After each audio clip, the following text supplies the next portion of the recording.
Welcome to Intangibles, a podcast about the traits, behaviors, and qualities that entrepreneurs can cultivate to help be successful. This podcast is created by Antecedent Ventures, an enterprise-focused seed-stage venture firm in New York City. You can find us at www.antecedent.vc.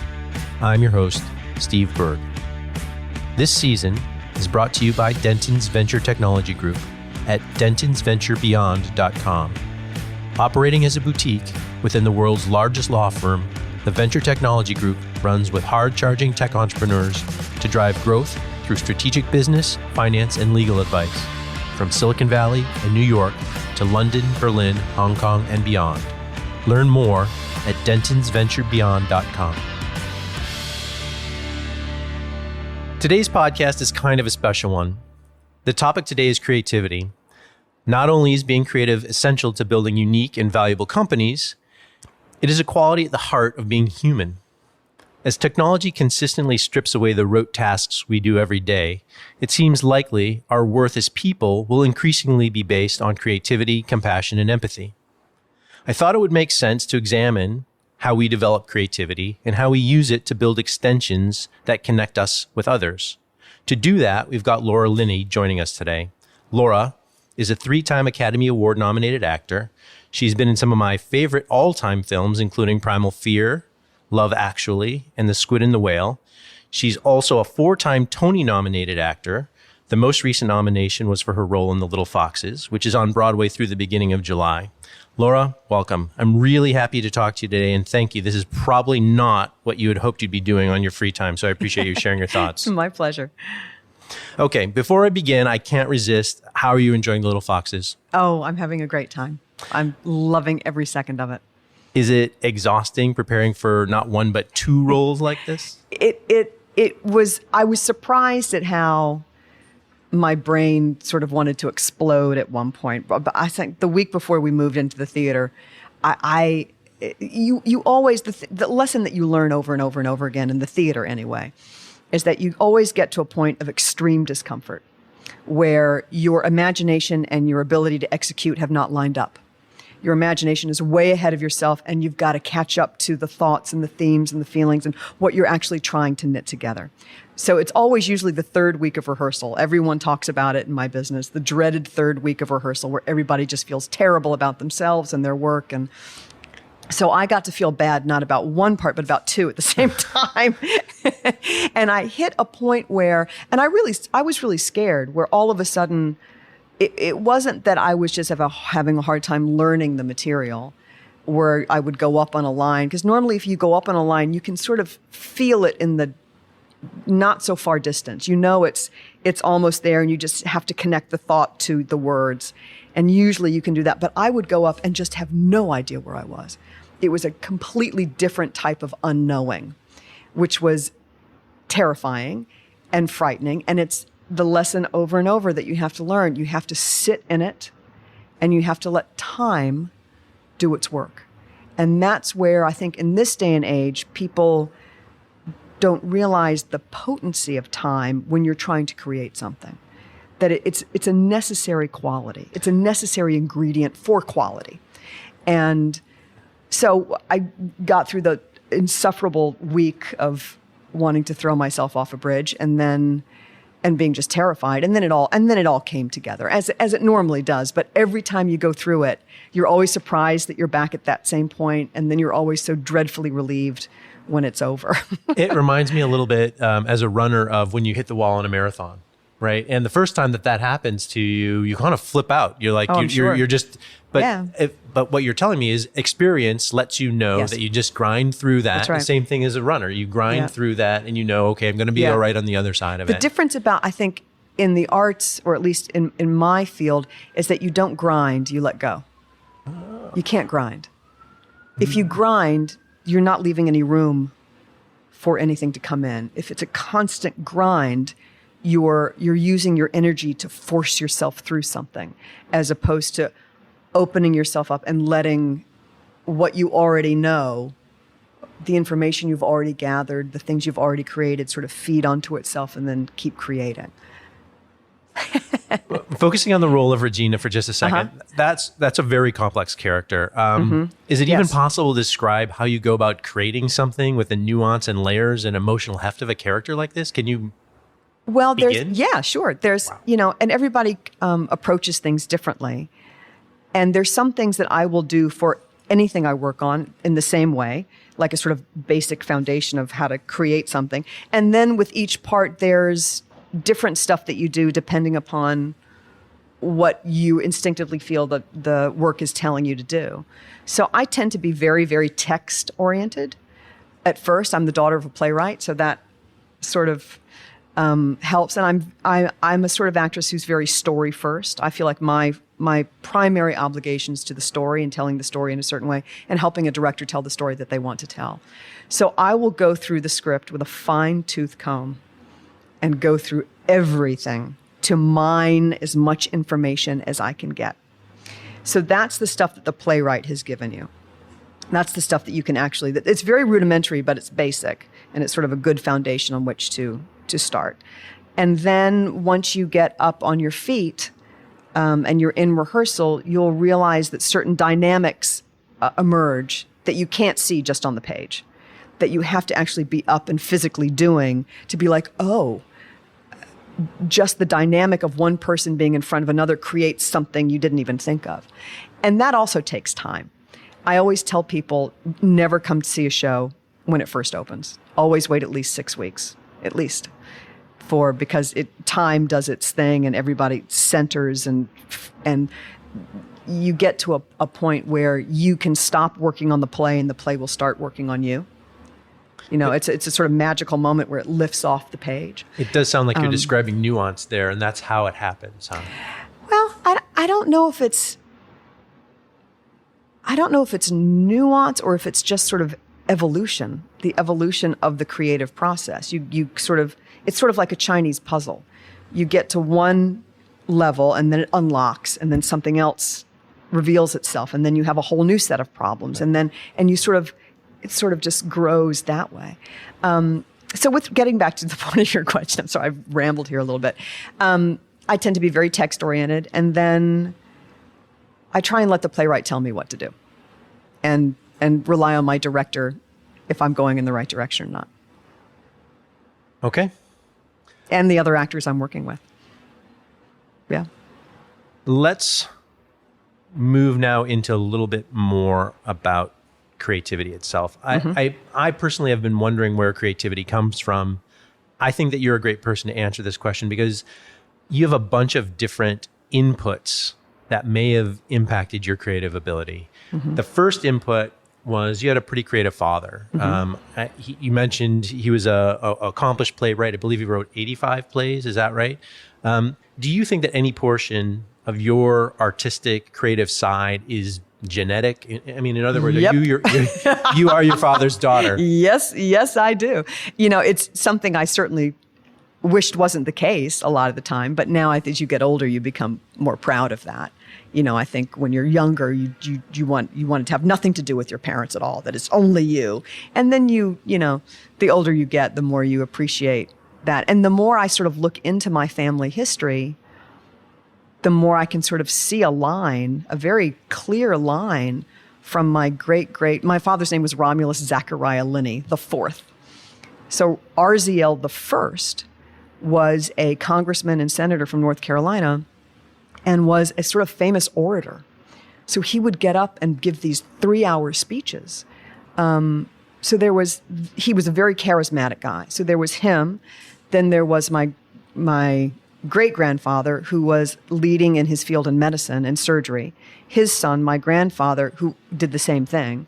And then my father, who was the playwright. And then me, the actress. So there's a line at least through that line of the family. And I'm sure if I knew more about my mother's family, there would probably be something there as well. So I think genetics can have something to do with it. Not necessarily, but can. And then the fact that you were just exposed to, that I was exposed to the arts just by hanging around my father. I didn't live with him, but when I would visit him, I would be taken to rehearsals. And because I had an inherent interest in it, all of that made a big had a huge impact on me. And then as I got older, we could talk shop. Right. And there's nothing better than that. Then a father and a daughter talking Nothing shop. better than that. You know?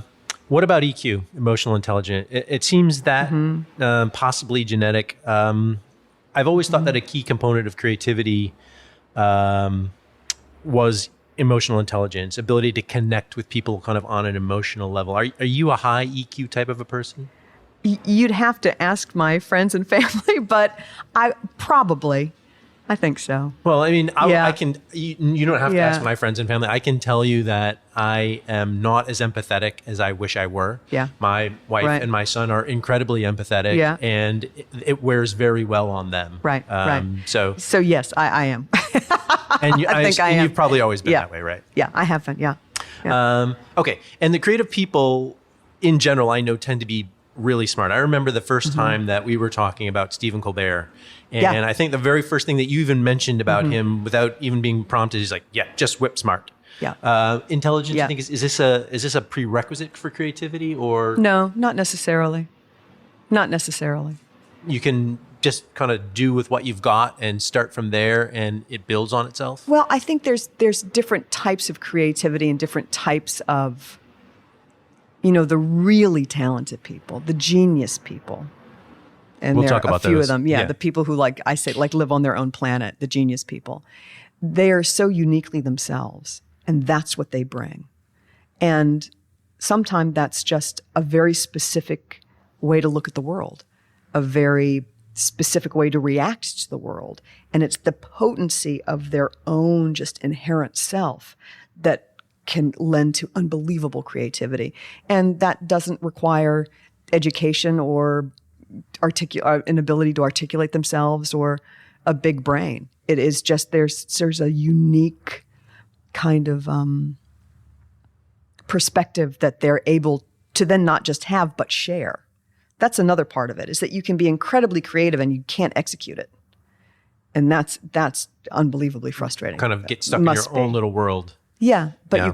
you can't express it and you can't execute it and nobody sees it, and that's got to be hard. It does feel wasted in that sense.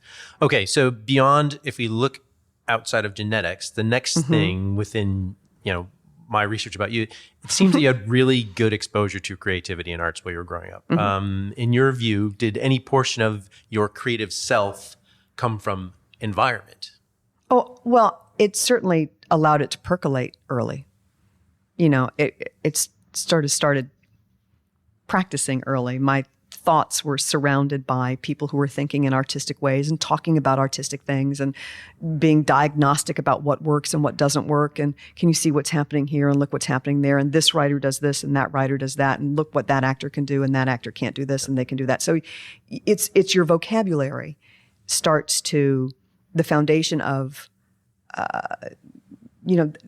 the stuff that's just in your bones because you've been around it for so long. There are people who work on movies who've been, I came to film very late and unexpectedly and really had no desire to be in film at all. It just sort of was the big surprise of my life because I always sort of felt like I didn't belong there, that it wasn't anything I understood or knew or, I knew about the theater, but I didn't know anything about film, and cameras scared me and I just didn't get it. And it was always amazing to me to watch people who had grown up in film to see like they're as comfortable on a set as I am on stage. And I'm more comfortable now that I've been doing it for decades, but I was very aware. I was like, oh, they have a connection to this type of work in a similar way that I have a connection to the theater. It's interesting that you should talk about a vocabulary. I remember a story about Bill Gates in particular, who grew up relatively near a place where he could have access to a big mainframe computer, and not something that most kids, get access to. But it was that time that he spent and the computer scientists that he interfaced with that kind of ultimately gave him a vocabulary, which allowed him to go on. And then there's also the step beyond that, which is you have your own vocabulary, but then you also have to have the skill of reinterpreting what someone else is saying to you into your own vocabulary so that you understand what they're saying. Someone will talk to me a lot in what they consider acting terms, and the language they're using is completely wrong. It's completely wrong. It can be offensive. It can be rudimentary.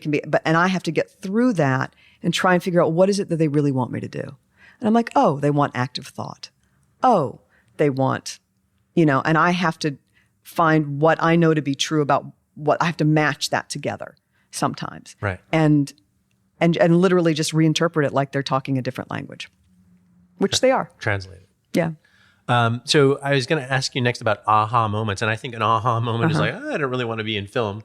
But the aha moment that I'm kind of searching for is, was there a moment in your progression as a creative person where you just went, aha, I know what I'm meant to be doing. I'm meant to be a Broadway actor. Well, I always knew I was meant to be in the theater. That was not an aha moment at all. From birth. It was just, it took me a very long time to admit it. I was sort of closeted by it. Why is that? But because I felt like it was something I had to earn. I didn't feel like it was something I could just be. Sure, that makes sense. That makes sense because you revered these people. Yeah, so it felt so disrespectful for me to say I want to be an actress or I am an actress. I just couldn't, So it took me a while to sort of get to a point where I could even be comfortable saying that I was an actress. But there are aha moments every time you work on something that's good, and that you're so happy when those moments happen, when the penny just drops. And you're like, oh, and doors in your mind just fly open. And it generally comes with script work. There'll be one specific line that the playwright will give you, and they might not even be aware, most of the time they're not actually, aware that they're providing an actor with so much information. But there'll be one line that all of a sudden you'll be like, oh, there it is. That means this A leads to B, C, D, all the way to Z. And it will influence every other decision you make. So that aha moment in your case, in the midst of production, is, I know we're working on something good. I know I'm working on something that will resonate with people. I know that I'm onto something. Okay. It's you are rarely result oriented. You sort of can't be. Then you're out of the process. If you're result oriented, then you've limited yourself. You've instantly limited yourself. Instantly. Right. If you've put an end to it, if you put a stop to it, done. This is really interesting. I mean, as in my world, if you decide this is what the customer wants and just make that decision ahead of time and try and build to what the customer wants, you're right. You have limited your ability to meet a whole bunch of others. You're instantly stunted. Yeah. Okay. Wow. I mean, in the creative process, I know that to be true about myself. And also because the arts are a growing, living thing. Wow. I can't look at it as an inanimate thing. I also can't look at it as a product. I agree with that. It's because for some people it is purely a product, and that's fine. But for me, it's a vocation, and it is a living thing. And I don't have the answers, and I'm very, very wary of anyone who answers questions too quickly. Yeah, I know I'm all over the board here, but I can absolutely relate to what you're saying. I'm watching this. U2 is now out on tour doing their Joshua Tree, which is a 30-year anniversary of it, right? And I think a lot of people were just like, well, it'd be really nice to hear that album again and bring back a lot of memories. But I don't think U2 as a band thought, well, we're just going to go play our greatest hits for people. I'm watching this and going, they're kind of reinterpreting, they're making it fresh for the current times, they're finding, connectivity and meaning. Yeah. And I think that's the difference between, and that's probably why that album was such an amazing success. Well, that's also the definition of a classic. When someone talks about something as a classic, what they mean is really, it's not something that's dead that people just refer to. It's something that can be lifted up and put in any time, any place, any cultural environment, and it will still resonate. That's a classic. Yeah. That's what a classic is. That it's just as potent now as it was when it was written. Like Little Foxes is a classic. It was written in 1939. It is just as powerful now. It is right in the zeitgeist of politics and what it is to be American and who are we? Who are we? What are we? I mean, that's really what the play sort of asks. I think that it's actually, for both of the instances that we just mentioned, the scary part is we continue to repeat ourselves. Oh, yeah. I know. I don't know if that's necessarily a good thing or not. Yeah. All right. So the third kind of input Right. that I was initially referring to is training, right? Would you be considered a classically trained actor? Yes. I thought so. I just want to make sure. But I think you've worked obviously very hard to develop your creative self, and you've been to some great schools and obviously a great career. I think in Malcolm Gladwell speak, you've definitely put in your 10,000 hours. Have practice and process impacted your creative ability? Practice and process? Yeah. So what I mean is, do you have a way? Do you now have a way that you go about it, or do you? You're talking about letting go, right? Earlier. Well, it's a combination. It's yours. I go into something as prepared as I can possibly be with my big old bag of tricks that I try and diagnose the material and the situation of, like, what do I need to apply to this? How do I know to approach this? What is this material asking me to do? So then I apply what I've learned to it. And then there's just then you got to let go and let time and everything else sort of stew. So what I wonder about this is, so let's say in the rehearsals for Little Foxes, if you do it 1,000 times and you get to the point where it's rote in your memory, is that a good thing? Because then it's so second nature that you can spin off and try things and experiment? Yes, or in is that, some ways. Or on the other hand, is that so defining and confining that's a really good because question. now I have edges and this is how we do it and this is how I've done it 1,000 other times? You have to know it so deeply well in order, it's called freedom within the form. Right. If you know the form really, really well, then you can be very, very free. And everybody sort of prepares differently. I tend to prepare as much as I can just to knock out nerves. I do what I know that what's gonna pull the rug out from under me. When I'm nervous, I can't function. So I know that I have to be as prepared as I can possibly be. So when I go to the theater every day, I run through the entire show. I go through my script completely. I'm there 2 hours ahead of time. I do that for every single performance. And I have to do that. That's just something that I have to do. And I enjoy doing it also. Right. And also in the process of that, new ideas come. Because just when you do something over and over again and you get more secure with it, new ideas do come. Like just last week, I called our director and said, I have 3 ideas. And what do it's the most frightening sentence a director can hear is, I have an idea from an actress. But I wrote to him and I said, I have these 3 ideas and what do you think? And he said, no, no, and yes. So there's this whole new moment that I put in, 8 weeks into our run. So that's a balance. That's a balance that I think people approach differently. Some people just breeze into the theater and walk right on stage and are fine.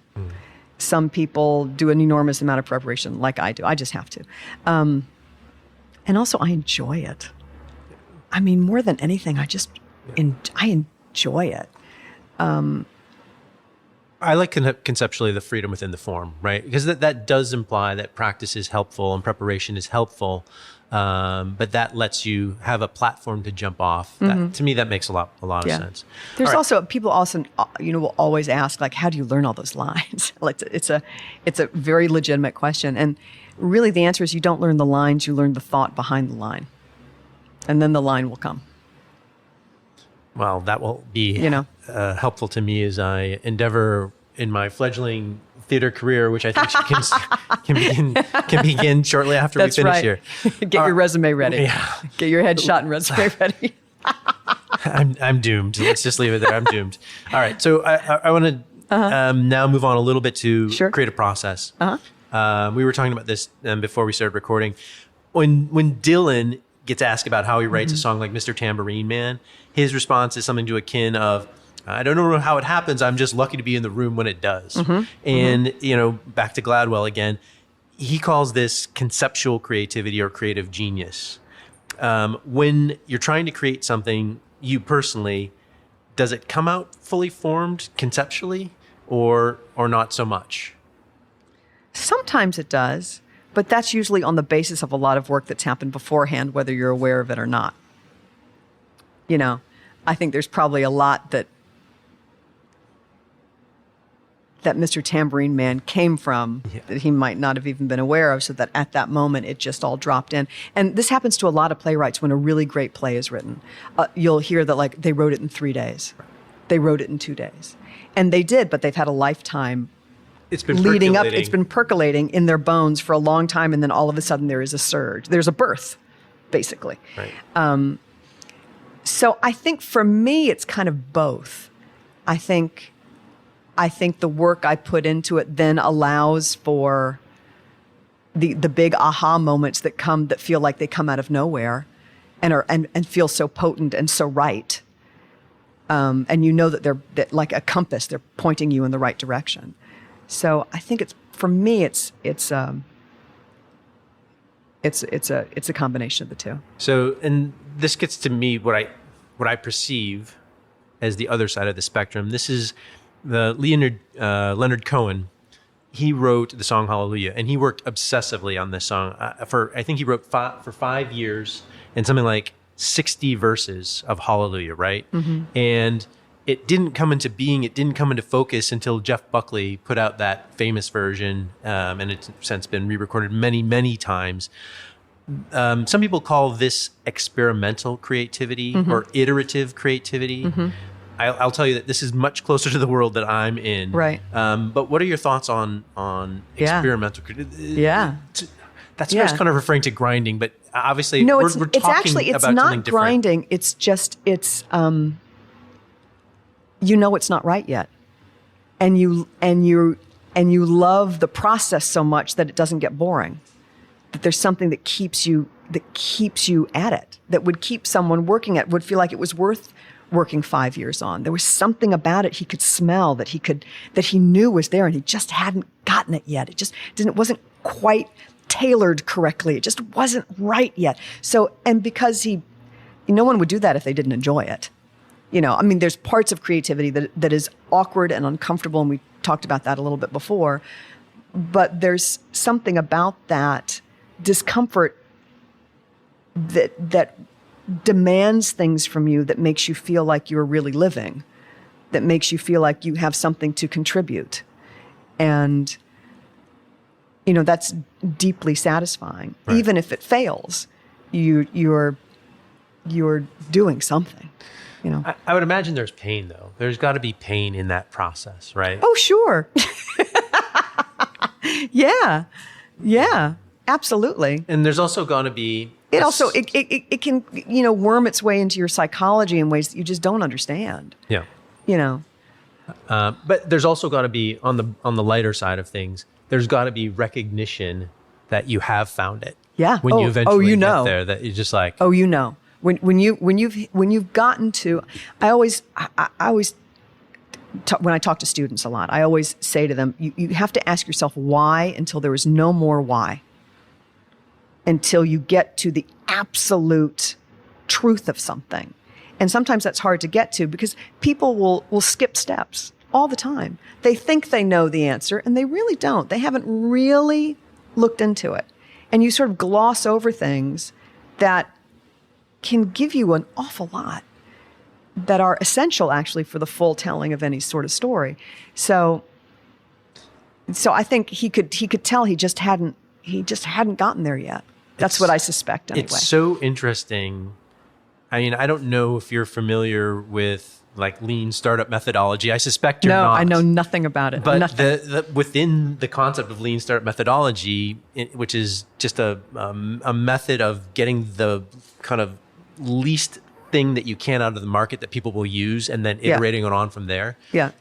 There's a technique called the 7 whys. Which is you start and you ask and then you keep asking and you keep asking until you really get down to the atomic level. Well, so there you go. The connection is startling. Yeah. I've always thought that if scientists were allowed to be more creative and artists were allowed to be more scientific, I've always wondered like what would happen there.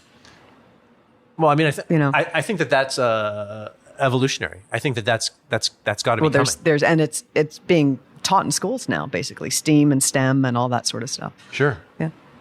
In your experience, are there things that you can do to enhance your abilities to be inventive, to be creative, to generate these meaningful new ideas? I mean, Sleep. Physiological things. Sleep. That's part of the percolation process, I imagine. Sleep. I often find the same thing. I'll Yeah. start noodling on something before I go to bed, Yeah. and when I wake up, I know. Yeah, you got to sleep.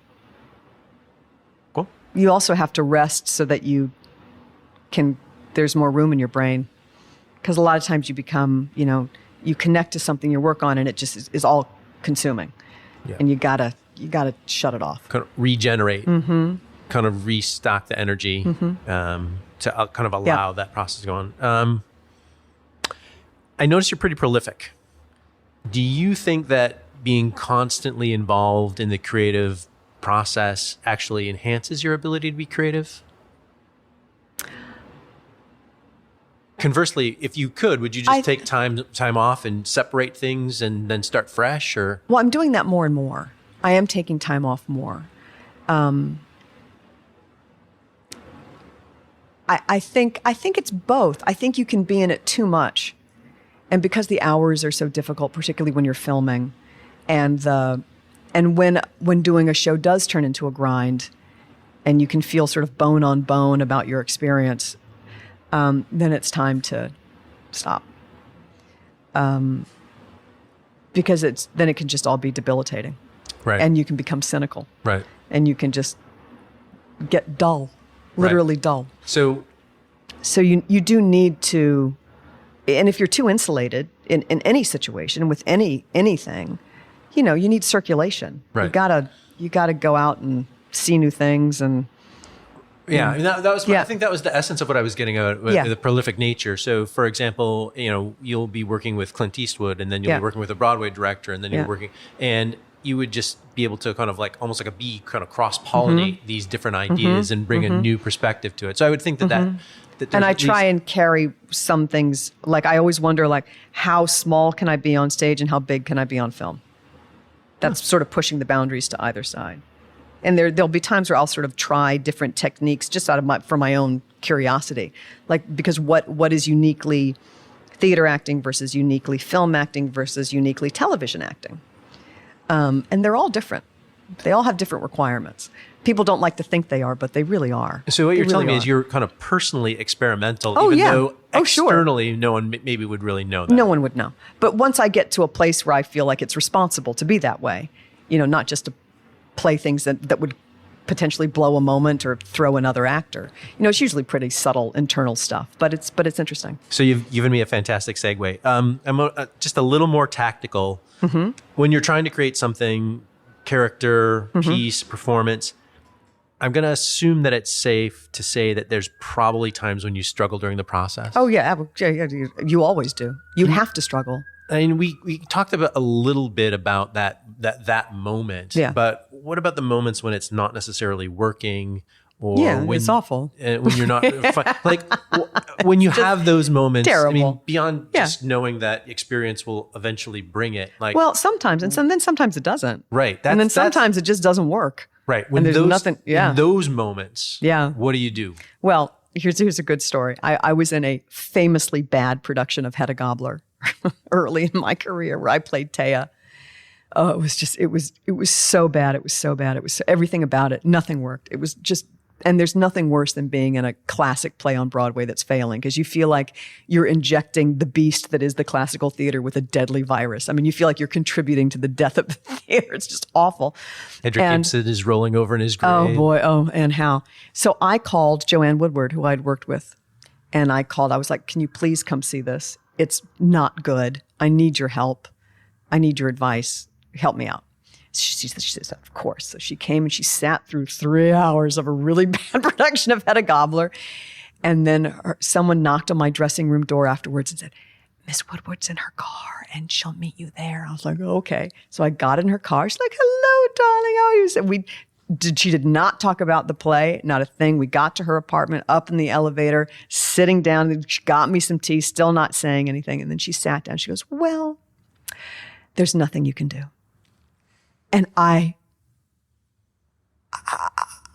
was absolutely I felt like a train had hit me. I was like, what do you mean there's nothing I can do? There's got to be something I can do. You're Joanne Woodward. Tell me what to do. And she said, you just have to get through it. She said, sometimes things just don't work.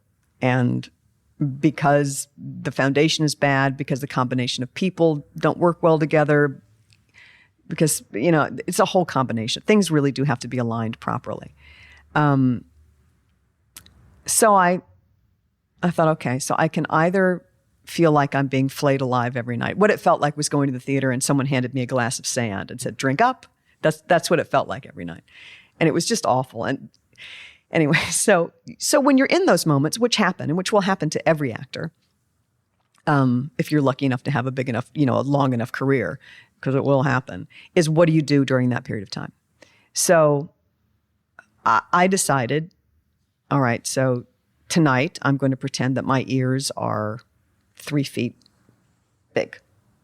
The next night I pretended that my eyelashes were extended out 4 feet. So you start doing something to keep your energy going so that you don't give up. There's nothing worse than giving up. Then I can spot a bored actor or a disgruntled, bitter actor a mile away on stage. You can just see it. So it's to fight against that. Going through the motions. Yeah, they're just disheartened and humiliated, and they just give up.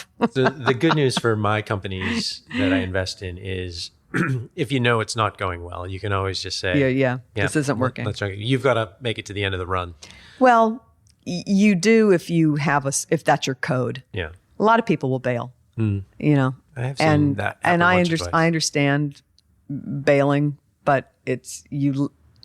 In the theater, it's not just about you. It's really not. So I'm going to go beyond just struggling. What about mistakes, right? I think there's always a risk if you're trying something new, right? Sure.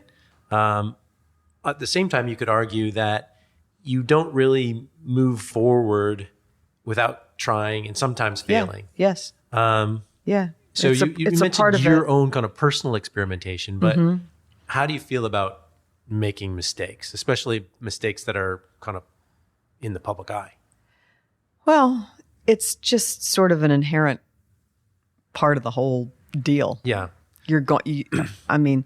Human beings make mistakes, and you can sort of get on the wrong road and go down a road very, very far. And hopefully you'll catch yourself before you realize, I have to redo this in my mind. Right. I have to erase this all and start over. Yeah. And that's happened to me a few times. So that's the thing that I'm particularly interested about is what you learn from your mistakes, right? And how you kind of rejigger and how fast you catch yourself and think about that. And I usually get into that. I'm usually in trouble there if I've started out being too knowing. If I think I know, if I think I have the answers that I don't really have, that I don't follow my own advice, actually, that's when I get into trouble. Right. When for whatever reason I think I understand something when I really don't, where I really haven't taken the time, where I haven't also knitted my work to everyone else who I'm working with. Some actors can be very isolated in their work. And unless it's completely tied to everyone else you're working with, it's not going to, okay, but you're alone acting in a vacuum and the story's not going to be told. So it's usually one of those basic things that's a little off. That usually has to do with ego, quite frankly. Right. That usually has to do with you're getting ahead of yourself. Out of balance, too much id, not enough super ego, not enough listening to your inner voice. Yeah, and sort of not enough surrender. I love this concept of surrender. You seem to bring it so effortlessly to the discussion. All right. I'm just admitting that this next question is clunky, so just bear with me. Okay. The dictionary definition of creativity is the ability to transcend traditional ideas, rules, patterns, relationships, and to create meaningful new ideas, forms, methods, or interpretation. Creativity is originality, progressiveness, and imagination. Mm-hmm. Before I ask the last set of questions, do you think that definition is right? I can read it again. I think there's part of it that's certainly right. It's that recombination that I'm fascinated Yes, by. yeah. And also how creativity is so linked with evolution, I think, with an evolving human condition, an evolving culture, or a stagnant one. Right. You know? There's also the nature of originality, and we've talked a whole bunch of times already today about how cyclical things are and how we are seemingly caught in a pattern or spiral. Some could argue. All right, so look, I'm just going to cop to the notion that creativity is hard. So if I'm looking at a startup founder and I'm thinking transcending traditional ideas, right? Back to my definition, and originality are important to success. But the key is that you have to know what the tradition is to begin with. Right. That's one thing. So- That's what I mean by skipping steps. So you can very easily skip steps, but unless you know what the tradition is. So that is, what you're saying is that's back to muscle memory. That's back to experience and practice and time. I think you're right about that. And a sort of collective unconscious or consciousness about what it is you're doing. So, You know, what I'm doing is to get a little Jungian about it. I'm you know? looking for those types of people that I think have that quality. And I would imagine that when you think about who you want to work with, you're probably also looking for those types of people. Oh, yeah. Right? Yeah. So that's the reason that I went through the whole rigmarole to the Right, to definition do this. is to get to how Like- do you find those people? Right. Because I can tell you how I find those people, but I really don't think people care about that. I think they really care about Right. Well, it's probably the same thing, actually. Some of it just has to do with instinct. Some of it, if there's something that you recognize within them. Some of it is experience. You've worked with them before. You can get a sense of how they function, what their priorities are. And then there's, skill. Right. Yeah. Skill. So you've got to go back. I mean, you study. I would imagine you look at the people that you're working with their body of work. Sometimes. And then sometimes I'll just meet someone and go, okay. Wow. I've done that too. There's just creative Yeah. You're like, oh, vibe coming no, off that I'll person. spend 3 months with you working on something. Sure. All right, let's go. I do that as well. I don't vet the way I probably should. See that, But I'll vet in a way of I'll call someone and say, like, is this person unbearable to work with? What do they like to work with? Because it's, whether or not they actually have the skill to execute what they want to or create what is the idea that's inspiring them. If they're good, honest, hardworking people who you can be creative with, then that's just going to help you further along the line, even if that project doesn't work. It's fascinating when you look at a playwright's work, a body of work. There's usually 3 or 4 plays that just don't work. They're mediocre, and then they write the masterpiece. I feel that way about Mammoth. Yeah, and then Glenn Ross happens. Right. Which is transcendent. Yeah. Chekhov wrote a lot of bad, mediocre plays before the great ones. I think we should just end here. I'm going to say that was my last question. Big thank you. My pleasure. Fascinating discussion. Your insights were way more than I hoped for. Thank you so much. My pleasure. My pleasure. This has been Intangibles, a podcast created by Antecedent Ventures. Find out more at www.antecedent.vc. I'd like to thank Denton's Venture Technology Group at dentonsventurebeyond.com for being the sponsor this season and a supportive partner. Operating as a boutique within the world's largest law firm, the Venture Technology Group runs with hard-charging tech entrepreneurs to drive growth through strategic business, finance, and legal advice, from Silicon Valley and New York to London, Berlin, Hong Kong, and beyond. Learn more at dentonsventurebeyond.com. I'd also like to thank Ben Glowy, who's been instrumental in helping me record and produce this season. I couldn't have done it without him. Find him on Twitter at visible_sound. And thank you. Keep an eye out for the next episode, and if you like this one, leave us a favorable review. I'm your host, Steve BERG.